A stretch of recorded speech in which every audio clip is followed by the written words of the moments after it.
Ayda atıldı, suyunu üşürdü mü getirebilir.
Hurmatlı tuğanдар, men Жарбаш айылының тұрғыны қатары айта кетейін. Мына бардыңыздар, өзіңіздер көріп тұрасыздар. Мына şu жерде Ақбұра дайрасының жегінде мына Жарбаш айылы тұрат. Мұрда ушул жерибиз чоң машина өтө турган жер эле. Мына Ақбұраның ар дайым жаз мезгилинде кирип турганы үчүн өтө улуулап кеткен үчүн ошол биздин ушул жерде турган бир 30 үй бүлөгө өтө чоң зыянын тийгизди.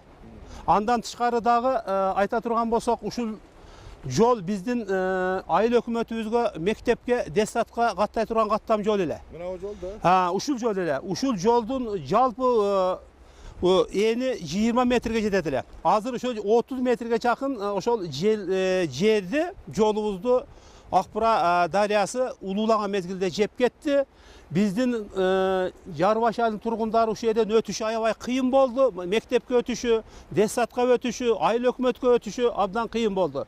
Ошол жолду жеп кеткенин касапатынан биздин айылдан көп тургундарды суу агызып кетти. Мына чоң адамдардан айта турган болсо, бир 5 адам ушул жерден өтүп каза болду. Мына ошон үчүн биз ушул элибиздин атынан ушул МТСке кайрылып, МТСтен суранып, ушул жерге бир чоң бир 200 метрден ашык бир дамба куруп беришти суранды элек. Ушул болуп атат азыр. Азыркы мезгилде мына эгерде ушул дамба бүтүп кала турган болсо, биздин айыл үчүн аябай чоң иш болот деп ойлойм. Мына өзүңүздөр көрүп турасыздар, чындыгында эле жеп кеткени өзү көрүнүп турат.